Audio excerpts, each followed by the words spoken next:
दरभंगा में चुनाव से पहले राजनीति हुई तेज तो संजय झा ने भी मौके का फायदा उठाया। दरअसल दरभंगा के सराय मोहल्ला के टारगेट इंस्टीट्यूट में जेडीयू की बैठक हुई थी। इस दौरान उन्होंने किए गए कामों का गिनती करवा दिया।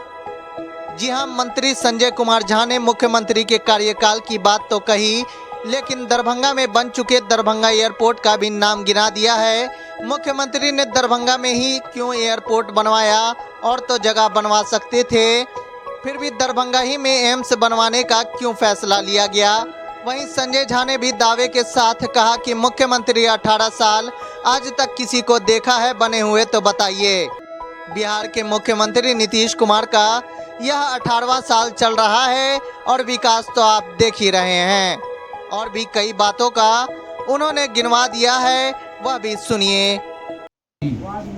और जो मुख्यमंत्री का कामकाज है, हम तो हमेशा बोलते हैं कि ठीक बात है, प्रचार होना चाहिए, बहुत जरूरी है जब आप काम करते हैं। लेकिन मिथिला क्षेत्र में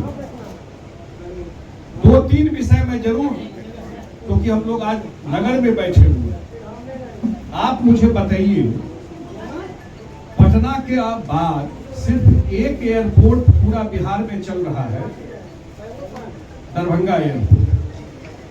और जगह भी नेता होंगे ना, मैं आज व्यक्तिगत उस पर नहीं जाना चाहता हूँ।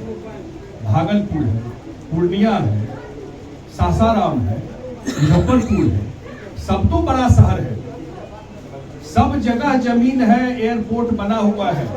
भागलपुर नहीं बना हुआ, तो क्यों नहीं जहाज चल गया वहां पर? ऐसा तो नहीं कि वहां नेता नहीं है, असमझदार नेता नहीं है, होंगे ना भाई।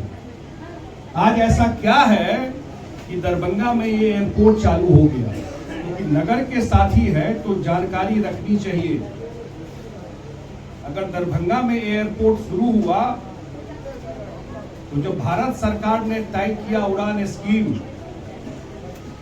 तो मुख्यमंत्री 2 जगह बनेगा, तो मुख्यमंत्री जी ने तय किया कि 2 जगह जब बनेगा तो दरभंगा और पूर्णिया में बनेगा, क्योंकि बिहार सरकार को जमीन देना है और सब पार्टी के कार्यकर्ता है।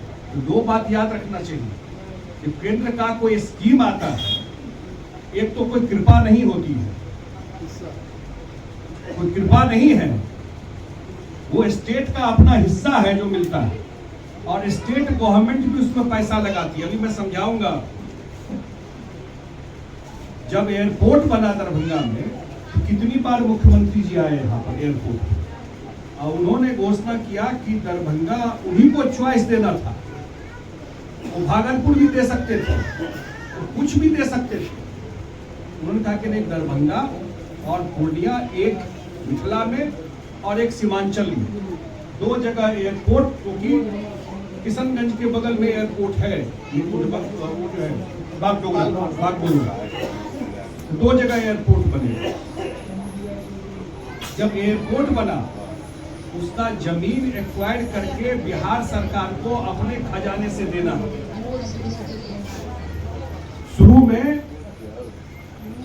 जो ये मंत्रालय है, ये मंत्रालय बोला कि 31 एकड़ जमीन चाहिए।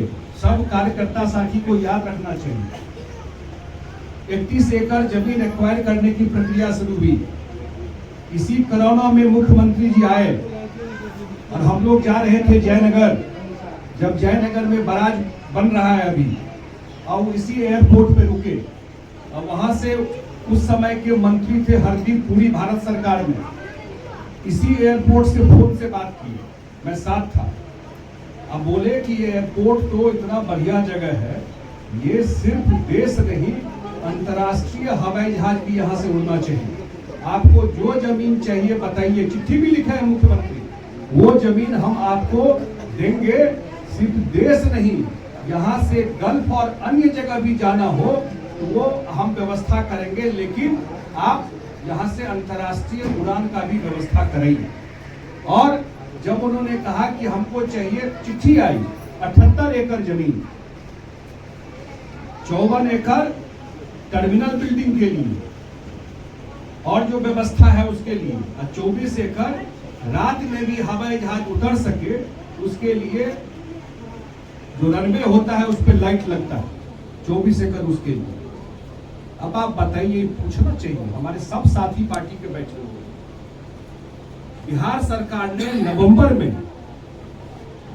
बिहार सरकार ने पिछले साल नवंबर में 24 एकड़ जमीन दे दी और इस साल फरवरी में 54 एकड़ जमीन दे दी।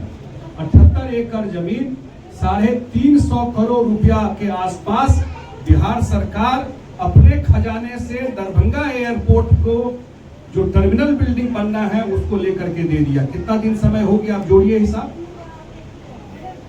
नवंबर से आ गए हम लोग अक्टूबर में, 11 महीना हो गया, एक ईंटा नहीं लगा है। ये है दरभंगा का हाल जब केंद्र की बात आती है। क्यों नहीं पूछते हैं सवाल कि बिहार सरकार ने आपको 1 साल पहले जमीन एक्वायर करके दे दिया। देश का सबसे सक्सेसफुल एयरपोर्ट है। आज भी शर्म आता है जब वह प्लास्टिक का चेयर पर जाकर के पैसेंजर बैठा रहता है। और आप देखिए, आप अभी आप लोग तो है ना मोबाइल पे भाई, अभी आ रहा है ना पूजा, जरा रेट देखिएगा प्लेन का। कहता है उड़ान स्कीम हवाई चप्पल वाला भी चढ़ेगा। दूसरा, प्लेन में तेल जो लगता है दूसरा तेल होता है और बिहार सरकार का उस पर टैक्स होता है। पटना में ये टैक्स है 28%। याद रखिएगा, 28% पटना से जो जहाज पे आप चढ़ते हैं, टिकट लेते हैं, उसमें बिहार सरकार का 28% टैक्स है। और दरभंगा में लोगों को टिकट सस्ता मिले इसलिए बिहार सरकार 1% टैक्स लेती है। 1% टैक्स लेती है 4 सेक्टर में, दिल्ली, बंबई, बेंगलोर और हैदराबाद नहीं, चेन्नई, 4 जगह जो आप जाएंगे तो 1% टैक्स आपको सस्ता टिकट है। उड़ान स्कीम का एयरपोर्ट इसलिए